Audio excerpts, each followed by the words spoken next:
né, da forma como o autor tem elaborado e tem colocado para a gente a importância da membresia na igreja. O propósito disso? Por que se estudar sobre membresia? E por que um livro sobre membresia? Nós temos vivido num tempo muito interessante, mas ao mesmo tempo um tempo muito complicado. Há um movimento cada vez mais crescente, que é o chamado movimento dos desigrejados.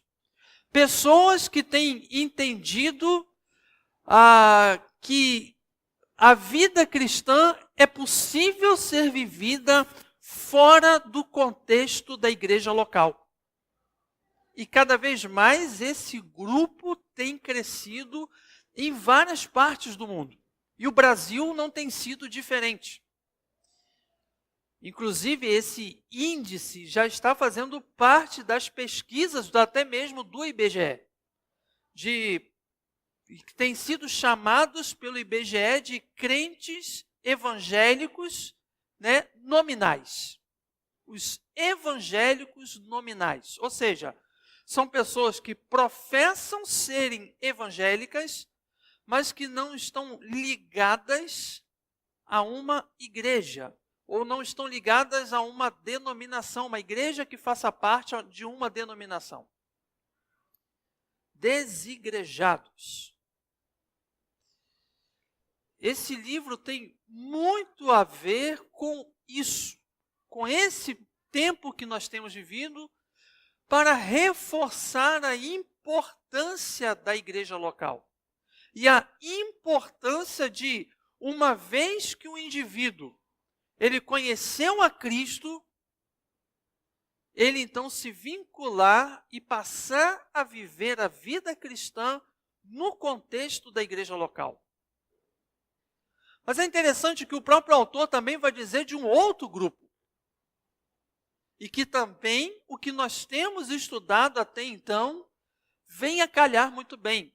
É o grupo que, embora esteja nas fronteiras da igreja evangélica, que faça parte da igreja, são até membros da igreja, batizados. Porém, são pessoas que não têm dado tanta importância a esse fato. O fato de ser membro de uma igreja.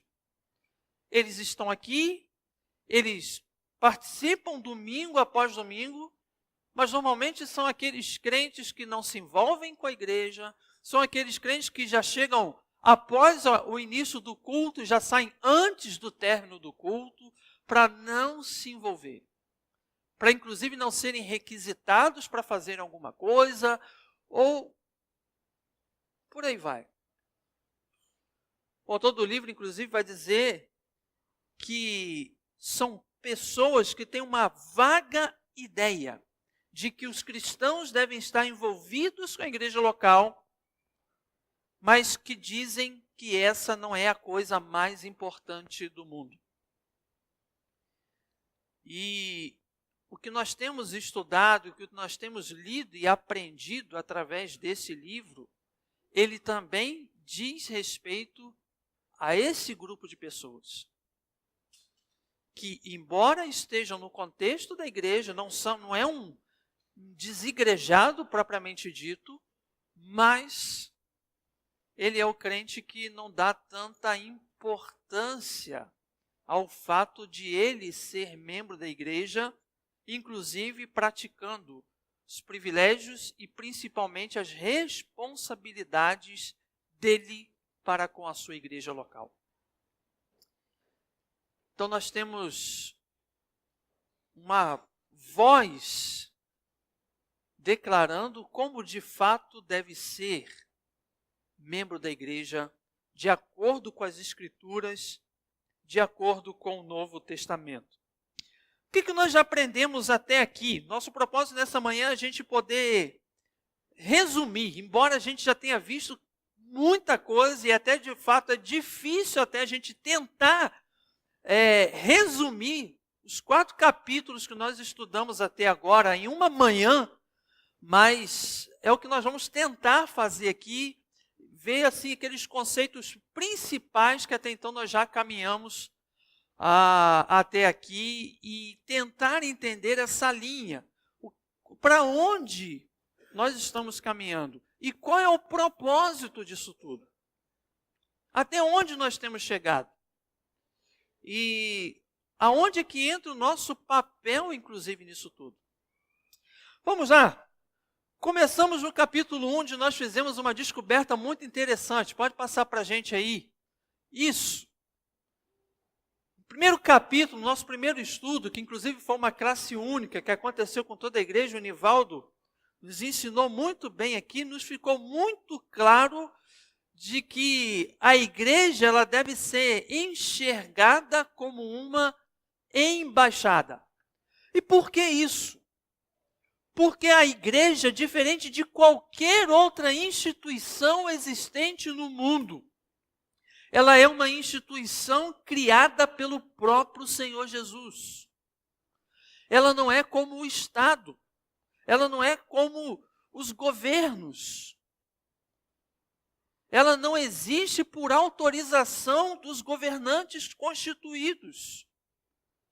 Mas ela existe por causa do próprio Jesus que a instituiu. Do Jesus que, como disse o autor, inclusive, é aquele que detém o império. É aquele que tem toda a autoridade sobre céus e terra. É aquele que julgará as nações e os seus governos.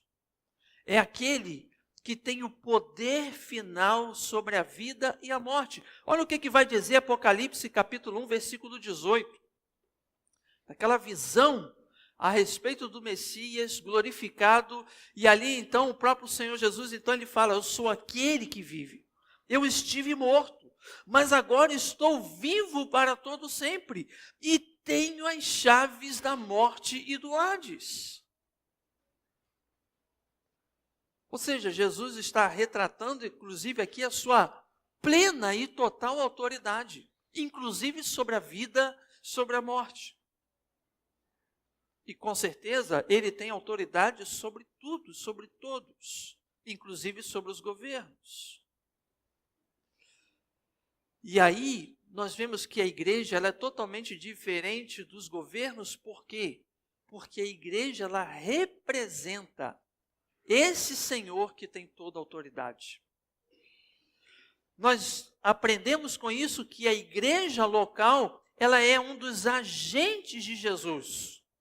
E é o próprio Senhor Jesus, esse que tem as chaves, é esse que tem toda a autoridade, que dá à igreja autoridade. E autoridade, inclusive, que eu e você individualmente não temos. Olha o que vai ser dito em Mateus 18, versículo 18. Num contexto ali de disciplina, Jesus ensinando como se deve proceder num processo de disciplina no contexto da igreja. Ele vai dizer, então, digo-lhes a verdade, tudo que vocês ligarem na terra terá sido ligado no céu, e tudo que vocês desligarem na terra terá sido desligado no céu. A quem ele deu essa autoridade, inclusive, de fazer essa, de ligar, desligar? A igreja. A esse povo que representa o próprio Jesus, aquele que tem toda a autoridade. Então, com isso, nós podemos dizer com toda certeza que a igreja ela é diferente de qualquer outra instituição. A igreja, por exemplo, não é um clube, onde você se afilia a ela, e você então vai participar, quando você quer, no momento em que você quer, no momento em que você tem disponível daquilo que aquele clube oferece. Não. A igreja não é um clube. A igreja não é um lugar para você vir e simplesmente encontrar um grupo de pessoas e ter um tempo diferente no seu final de semana. Ela não é um clube. Ao mesmo tempo, também ela não é uma organização voluntária, onde a adesão é opcional. Você escolhe. Não. Fica muito claro para a gente nas Escrituras de que uma vez que você assumiu o compromisso com Cristo e uma vez que você submeteu a sua vida a Ele, você então agora tem a responsabilidade de submeter a sua vida também à igreja. A igreja. Então ela não é uma associação voluntária. Um grupo de pessoas reunidos com um propósito comum, seja ele de ação social, de amizade, qualquer outra coisa. Não. A igreja não é isso. Nem tampouco a igreja é um órgão prestador de serviços em que os clientes têm toda a autoridade. Embora, irmãos, vivamos num contexto evangélico hoje onde mais se parece um mercado, onde os membros e os congregantes da igreja atuam mais como clientes do que como membros, onde ele inclusive exige o que ele quer do seu prestador de serviços, que é o que nós temos visto no contexto, por exemplo, da chamada teologia da prosperidade. Ali é uma relação de cliente-prestador de serviço,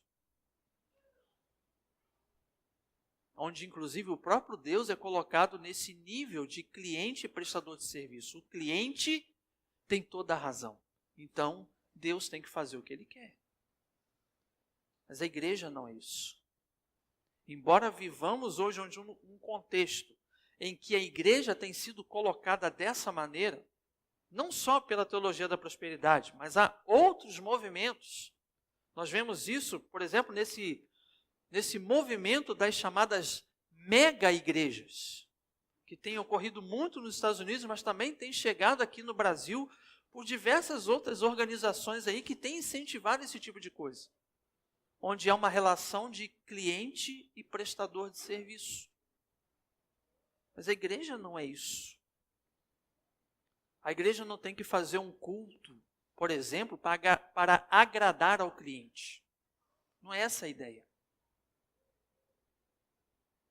A igreja é muito mais do que isso. Olha o que o autor vai colocar para a gente aí. Igreja local é a autoridade na terra que Jesus instituiu para afirmar e dar forma oficialmente à minha e à sua vida cristã. É a igreja que tem dada por Jesus essa responsabilidade. Ela é a autoridade na terra que Jesus instituiu. Então, na igreja existe bem mais que autoridade institucional sobre nós. E aí vai entrar, inclusive, aquelas figuras que nós vimos na semana passada no estudo do capítulo 4. Ela é uma família, ela é um rebanho, ela é um templo. São ramos da videira verdadeira que é Jesus. Ela é muito mais, inclusive, do que uma instituição apenas. E ela tem muito mais do que autoridade institucional. Muito mais do que isso. Né? E aí entra a nossa ideia de embaixada. A embaixada que é aquele local que representa um outro país, num território diferente do seu país, mas que está ali para representar aquele país e reunir, inclusive, aqueles que estão daquele país de origem naquele lugar estranho. A embaixada. E essa ideia da embaixada, ela é muito presente, inclusive, no Novo Testamento. Olha, por exemplo, 2 Coríntios 5:20, quando Paulo vai falar de que a igreja ela recebeu a responsabilidade e o ministério da reconciliação. É por meio da igreja, da pregação do evangelho feita pela igreja, que pessoas se reconciliam com Deus. E aí Paulo vai dizer, em 2 Coríntios 5:20, portanto, somos embaixadores de Cristo, como se Deus estivesse fazendo o seu apelo por nosso intermédio. Ou seja, a igreja nesse papel de representante do reino celestial, como representante do próprio Deus. Quando a igreja anuncia a mensagem da reconciliação, é como se o próprio Deus estivesse anunciando. Porque nós somos embaixadores. Nós somos representantes desse reino que não é desse mundo. Nós somos representantes do reino de Deus. A igreja local representa o grupo de pessoas que estão sob o senhorio de Cristo, o povo que ele unirá, inclusive no final da história. É o povo que será reunido para formar um único povo e que habitará para sempre com o Senhor. Olha Apocalipse 21, versículo 3, ele vai dizer: ouvi uma forte voz que vinha do trono e dizia: agora o tabernáculo de Deus está com os homens, com os quais ele viverá, eles serão os seus povos. O próprio Deus estará com eles e será o seu Deus. Gente de todas as tribos, de todas as línguas, de todas as nações e de todos os tempos, mas que nesse mundo foram representantes, embaixadores do Senhor por meio da igreja. E agora, no final da história, serão reunidos, formando o povo a qual o Senhor mesmo estará presente entre eles. O povo que habitará na Nova Jerusalém e habitará para sempre com ele. Então a igreja hoje, inclusive a igreja local, o grupo de irmãos que se reúne naquele lugar, eles representam o domínio de Cristo. É o grupo que agora legitima e protege os seus cidadãos agora e proclama as suas leis. Isso nós encontramos, inclusive, na própria grande comissão de Mateus 28. Quando Jesus agora já está subindo aos céus, e Jesus dá agora essa responsabilidade ali àqueles apóstolos iniciais e que vão iniciar a igreja, essa grande comissão, ela vai se desencadear e vai ter seu cumprimento na vida da igreja. Ele vai dizer em Mateus 28, de 18 a 20, foi-me dada toda a autoridade nos céus e na terra. Portanto, vão e façam discípulos de todas as nações, batizando-os em nome do Pai, do Filho e do Espírito Santo, ensinando-os a obedecer a tudo que eu lhes ordenei, e eu estarei com vocês até o fim dos tempos.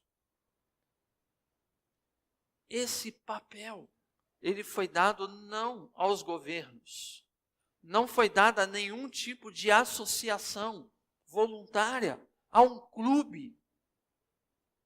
Não. Mas essa missão foi dada à igreja. A missão de fazer discípulos, de serem embaixadores, anunciando esse evangelho, levando pessoas a guardarem, a ensinarem o ensino de Jesus.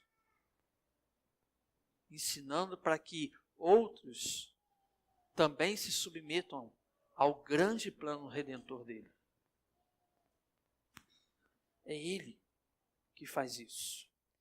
Então, nesse processo de ver a igreja como embaixada, o autor vai colocar um conceito muito interessante para a gente sobre a igreja. Ele vai dizer que a igreja local é uma embaixada do domínio real, estabelecida no presente, ela está aqui agora. Foi estabelecida por ele, inclusive antes do nascimento propriamente dito. Mateus 16, 18, eu edificarei a minha igreja. E a igreja então vai nascer lá em Atos capítulo 2, de fato. A igreja é uma embaixada do domínio real, que é estabelecida no presente e que representa o reino futuro de Cristo e a vinda da sua igreja universal. Então, como nós vimos, nós somos hoje representantes desse povo, como nós vimos em Apocalipse 21, que será reunido todo para se encontrar com ele. Nós somos hoje representantes disso. Como é que se visualiza a chamada Igreja Universal? É através da igreja local.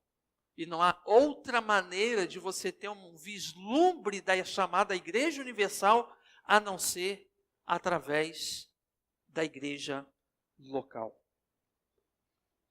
Nós sabemos que a nossa cidadania ela está no céu. Ele mesmo, inclusive, nos chama de concidadãos com ele, concidadãos com Israel. Mas a nossa pátria, ela não está nesse mundo. É por isso, então, essa ideia de embaixada. Porque, embora nós vivamos nesse mundo, mas nós representamos um mundo que não é daqui. Nós somos cidadãos do reino dos céus. Paulo vai dizer em Filipenses 3,20 que a nossa cidadania, porém, está nos céus, de onde esperamos ansiosamente o Salvador. Nossa cidadania não é desse mundo. Enquanto estamos aqui, cumprimos normalmente a nossa vida como cidadãos desse mundo. Mas sabemos que, de fato, nós não somos cidadãos desse mundo. Não pertencemos mais a esse mundo, uma vez que nós conhecemos a Cristo. Nós pertencemos ao reino dele. Nós estamos agora submissos a ele. Nós somos cidadãos do reino dos céus. Então, nesse mundo, nós somos estrangeiros e forasteiros. Onde então nós podemos viver essa cidadania celestial? Na igreja.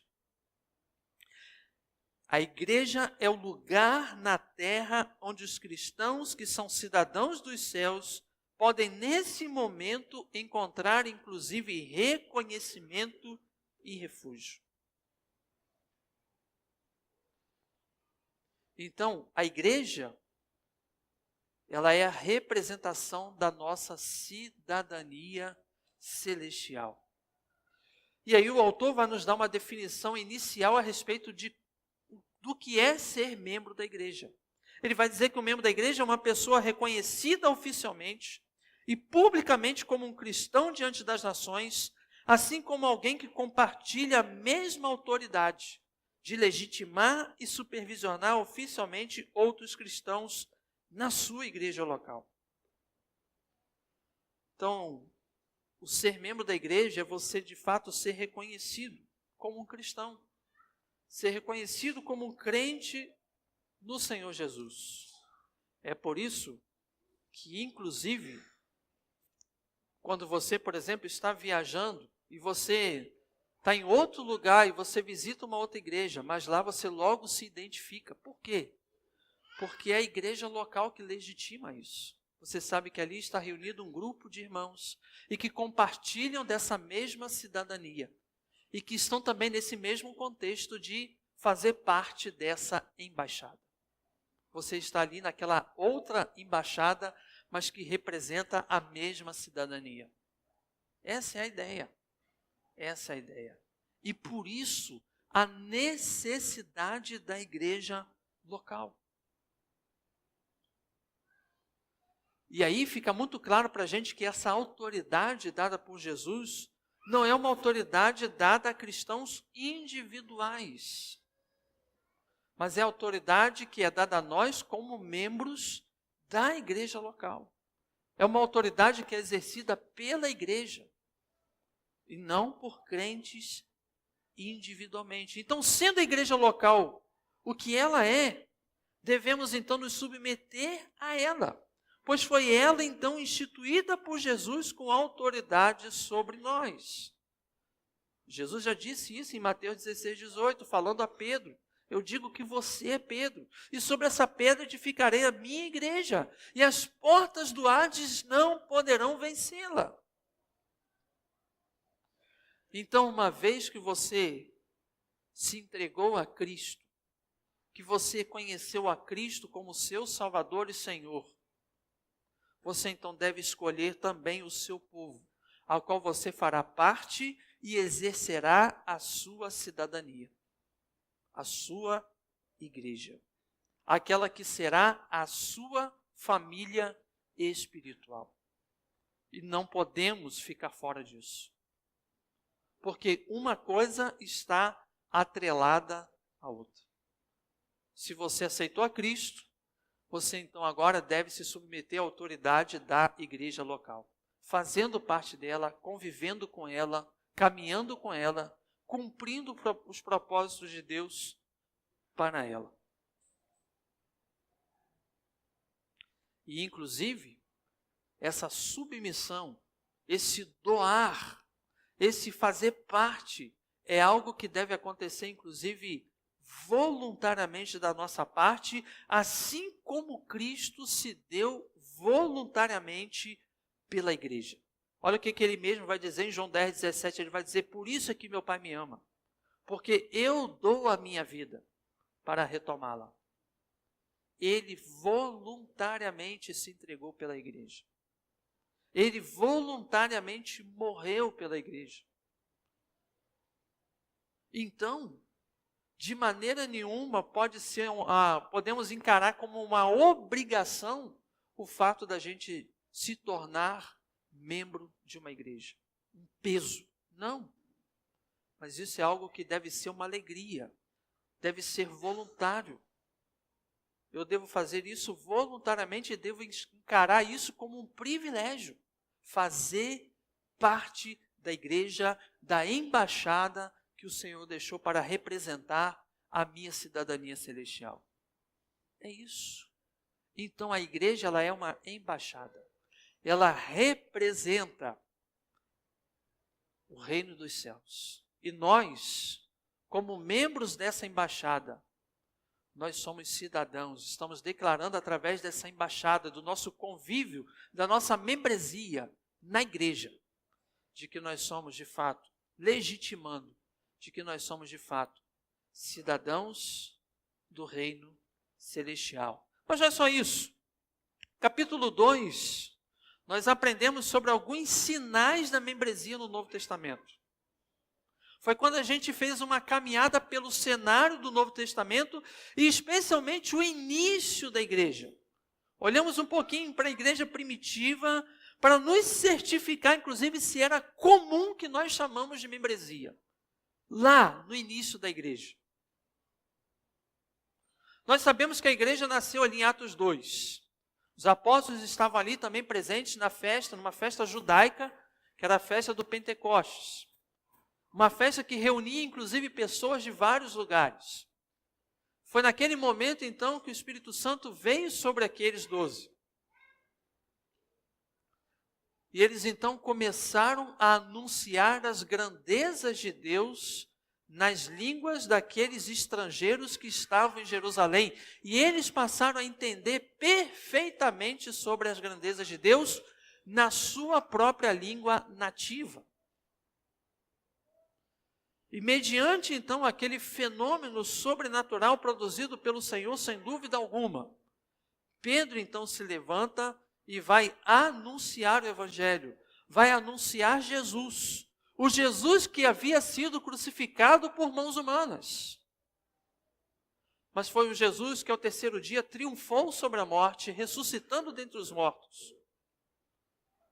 E que passou por tudo aquilo para que em seu nome pessoas o conhecessem, se arrependessem dos seus pecados e recebessem a vida eterna.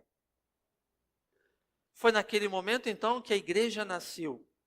E o apelo naquele momento foi o apelo de arrependimento. Olha o que vai dizer, Atos 2:38. Foi quando Pedro, então, diante do questionamento dos ouvintes ali, irmãos, o que faremos? Ele então disse, arrependam-se, e cada um de vocês seja batizado em nome de Jesus Cristo para o perdão dos seus pecados. A mensagem era de arrependimento. Era de que eles se arrependessem dos seus pecados, para que eles então passassem a receber Jesus, para que eles então conhecessem o Senhor Jesus e recebessem então a vida eterna.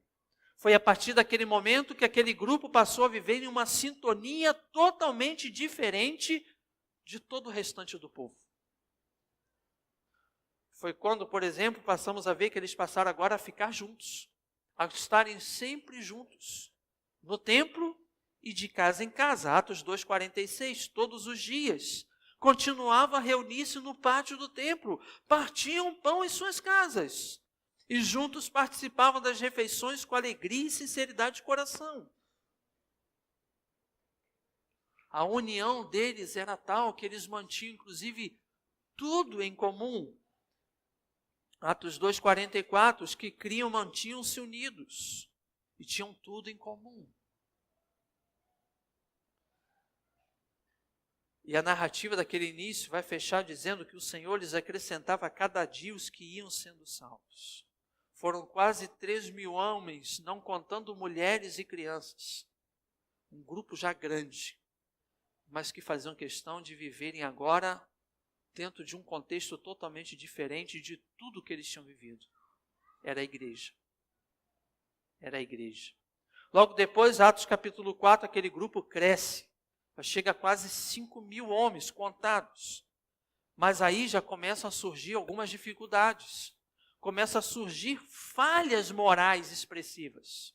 E agora é necessário que os líderes comecem a agir para corrigir aquelas falhas. É o que nós vemos em Atos 5, Ananias e Safira. Quando todos estavam vendendo as suas propriedades e doando o valor total de suas propriedades, Ananias e Safira arrumam um jeito de burlar isso. Eles vendem, eles não queriam ficar mal, eles não eram obrigados a fazer aquilo para poder eles não ficarem mal na fita. Eles venderam, mas só deram parte do valor que eles arrecadaram da venda da propriedade, dizendo que era o valor total. Eles mentem à igreja. Pedro, inclusive, ao confrontar Ananias, vai dizer, olha, você mentiu ao Espírito Santo. Você mentiu ao próprio Deus. E eles então passaram por um processo fulminante de disciplina. Ambos morreram. Ambos morreram. Disciplinados pelo Senhor. Correção das falhas. Porque problemas estavam surgindo. Mas não é só isso. Há outros problemas que não são problemas de falhas morais. Mas começa a haver um problema na distribuição entre as viúvas. Haviam viúvas que estavam sendo negligenciadas. É quando então, em Atos capítulo 6, os apóstolos então convocam toda a igreja numa espécie de assembleia, para então eles indicarem pessoas que cuidariam então das viúvas, para que então os líderes espirituais, aqueles que se dedicavam a pastorear o rebanho, pudessem então se dedicarem, à oração e ao ministério da palavra. Foi quando então foram eleitos aqueles primeiros 7. Atos capítulo 6, de 1 a 6. E assim a igreja vai tomando forma. E aí nós vamos vendo algumas coisas muito interessantes. Como que poderia ser exercido disciplina se não houvesse membresia? Como é que eles identificaram aquela questão de Ananias e Safira? E como eles tomaram a iniciativa de discipliná-los? Outro, como que de fato aquelas viúvas foram identificadas como sendo negligenciadas na distribuição dos alimentos ali? Isso nos mostra de que já lá no início havia um rol, havia uma relação, e eles sabiam quem fazia parte do contexto da igreja. Havia um processo de membresia muito bem definido, embora ainda no início. Mas havia já essa membresia sendo praticada de uma forma muito clara. Mas a igreja ainda continuou vivendo de uma forma vibrante, unidos. Atos 5,13 vai dizer que eles eram tidos em autoestima pelo povo. Porém, começou a surgir agora um problema externo. As perseguições que começaram a assolar a igreja. Irmãos começaram a ser espalhados. Mas ainda assim, mesmo nesse contexto de perseguição, Atos 5,42 vai dizer que todos os dias, no templo, de casa em casa, não deixavam de ensinar e proclamar que Jesus é o Cristo. E mesmo quando agora, em Atos capítulo 8, quando Saulo, grande perseguidor da igreja, começa a assolar a igreja de uma maneira inigualável. Ao ponto de, por exemplo, Estevão morrer apedrejado. Mas aquele grupo que até então vivia em Jerusalém, eles então se espalham, e olha o que eles começam a fazer em Atos 8,4, os que haviam sido dispersos pregavam a palavra por onde quer que fosse. Então nós vemos que Deus propositalmente enviou todos aqueles estrangeiros a Jerusalém para o Pentecostes. E então propositalmente permitiu vir a perseguição para que aqueles convertidos fossem dispersos e espalhassem as boas novas a outros, inclusive aos não-judeus, os gentios. E então agora outras embaixadas ou outras igrejas começam a ser plantadas. E agora esses embaixadores começam a exercer seu papel de embaixador em outros lugares fora de Jerusalém. 2 Coríntios 5 começa agora a ser praticado, começa a ser colocado em prática de fato. Os embaixadores anunciando como se Deus anunciasse por intermédio deles, reconciliem-se com Deus. Pessoas então começam a se reconciliar com Deus e igrejas são plantadas. Até que então o evangelho chega a Antioquia da Síria. Uma igreja importantíssima, inclusive, nesse processo da expansão missionária. Atos 11 vai dizer que por um ano inteiro Barnabé e Saulo se reuniram com a igreja e ensinaram um grande número de pessoas. Até que lá, Atos capítulo 13, no contexto da igreja de Antioquia da Síria, contexto de uma igreja local, Deus separa Barnabé e Saulo para então cumprirem a obra missionária. E é por meio dessa igreja que eles são enviados para anunciar o evangelho em diversos outros lugares. E a igreja então se espalha. Paulo, não mais Saulo agora, mas agora Paulo, que de perseguidor a perseguido, começa então a anunciar o evangelho, e as igrejas que são plantadas por intermédio do seu trabalho missionário começam então a receber cartas da parte dele para orientarem a igreja, encorajarem a igreja. E nessas cartas nós encontramos riquíssimas lições, inclusive a respeito da membresia na igreja. Então nós podemos concluir diante disso que ser crente é pertencer à igreja. Ser um membro de igreja é ser um dos indivíduos que constitui a igreja. E não há como falar de uma igreja local sem falar dos seus membros. Não tem como. A igreja são os seus membros. E aí chegamos ao capítulo 3. Foi quando nós vimos a respeito do que é uma igreja e o que é um membro da igreja. Foi quando o autor nos trouxe duas perspectivas de se encarar a igreja.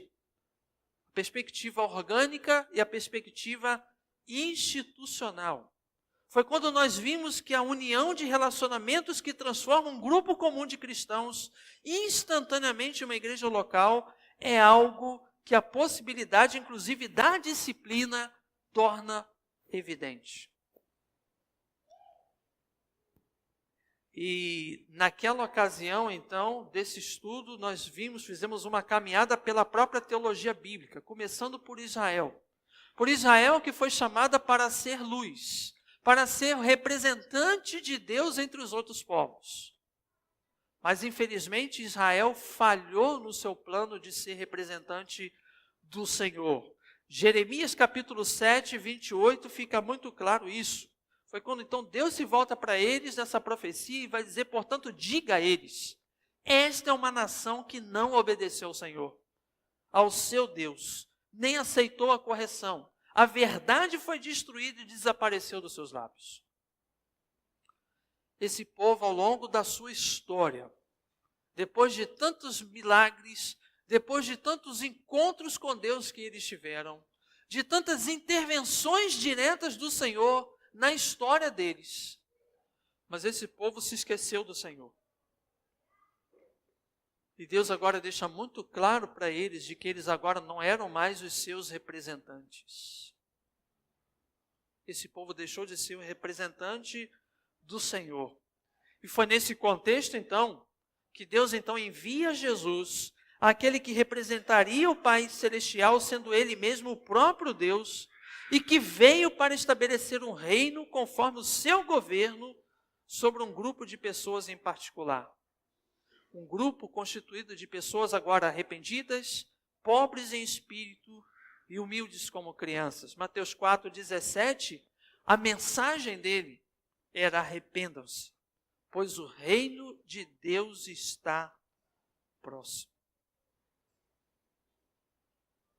Jesus estava anunciando que ele veio para instituir esse povo constituído de pessoas arrependidas e que seriam representantes desse reino.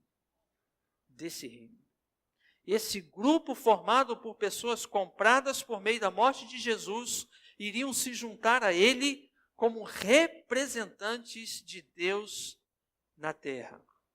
Obrigado. Esse povo é a igreja a qual ele mesmo disse que edificaria, Mateus 16:18. Essa igreja, que inclusive se expressa através da igreja local, aquela que tem autoridade do céu para declarar quem na terra é um cidadão do reino e dessa forma representar o céu. Mateus 18, do 15 ao 20. Foi quando então a gente pode aprender e ampliar mais a nossa visão sobre a igreja. O autor nos coloca o seguinte conceito sobre a igreja. Ele vai dizer que a igreja local ela é um grupo de cristãos que se reúnem regularmente em nome de Jesus Cristo para confirmar e supervisionar de forma legítima a participação uns dos outros em Cristo e no seu reino, mediante a pregação do Evangelho e a prática das suas ordenanças. Isso é a igreja local. É esse grupo que se reúne regularmente. Há um encontro regular desse grupo. E que se reúne para quê? Para confirmar e supervisionar de forma legítima a participação uns dos outros em Cristo. Como que é feito isso? Pela pregação do Evangelho, pela prática das ordenanças. Essas são as marcas da igreja. Como se identifica uma igreja local genuína?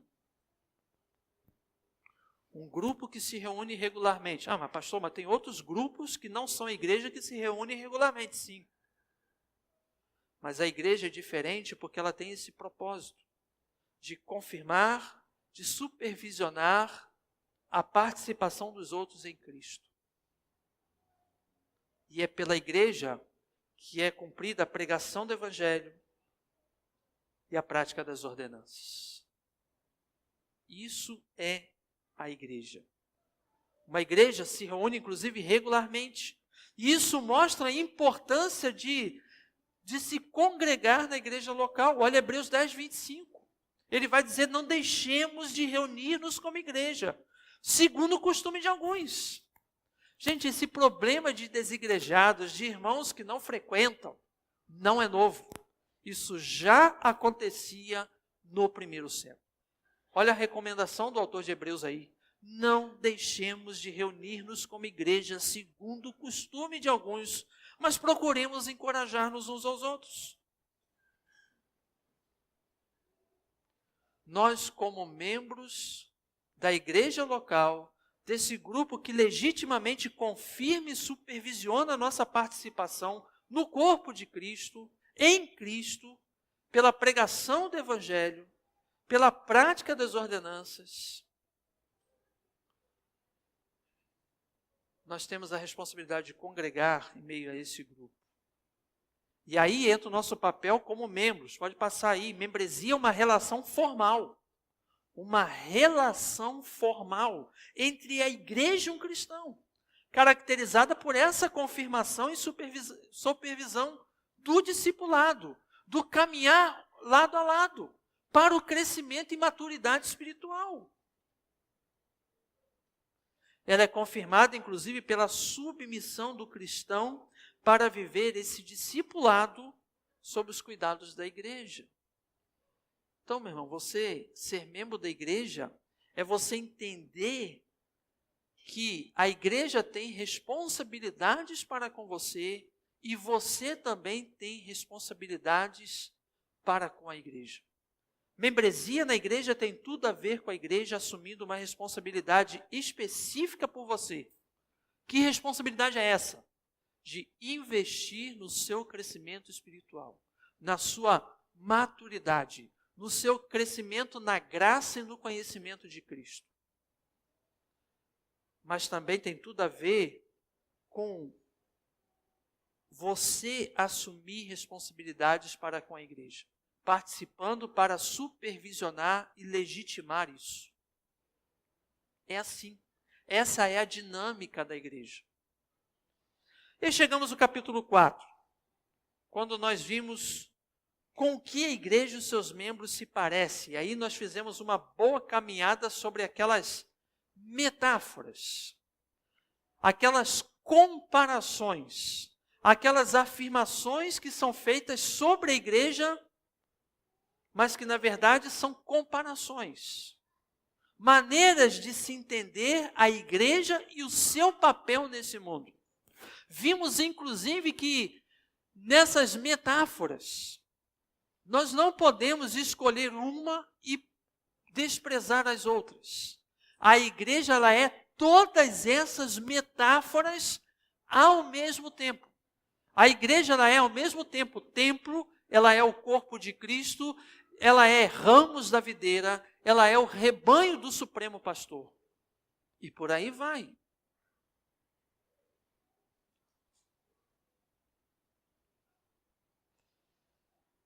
Quando nós descrevemos essas comparações a respeito da igreja, nós estamos descrevendo características diferentes de como são a igreja e os seus membros. Efésios 2:19, por exemplo, o apóstolo Paulo vai dizer: portanto, vocês já não são estrangeiros nem forasteiros, mas concidadãos dos santos e membros da família de Deus. Nós aprendemos aqui que a igreja como família, há uma relação muito íntima entre os seus membros. É a intimidade de relacionamento, mas ao mesmo tempo há aqui a identidade que é compartilhada. Todos são membros dessa mesma família. 1 Coríntios 12 vai falar da igreja como sendo o corpo de Cristo. Versículo 27 de 1 Coríntios 12, Paulo vai dizer: ora, vocês são o corpo de Cristo e cada um de vocês individualmente é membro desse corpo. Unidade e diversidade. Essa é a ideia dessa figura do corpo. Os membros da igreja, inclusive, são mutuamente dependentes, embora tenham tarefas diferentes, assim como os membros do corpo humano. A igreja também ela é a habitação do próprio Deus. Ela é descrita como sendo morada do Espírito. Efésios 2:22. Nele vocês também estão sendo edificados juntos para se tornarem morada de Deus por seu Espírito. Deus é aquele que se identifica e habita com esse povo de modo especial. A igreja é um povo especial. E ele é um povo especial por quê? Porque Deus habita em meio a esse povo de modo especial. A igreja ainda é comparada como uma videira. E os membros da igreja são descritos como sendo ramos dessa videira verdadeira. Ele vai dizer em João capítulo 15, versículo 5, eu sou a videira, vocês são os ramos. Se alguém permanecer em mim e eu nele, se dará muito fruto. Pois sem mim vocês não podem fazer coisa alguma. Essa metáfora mostra da nossa dependência que nós temos em Jesus.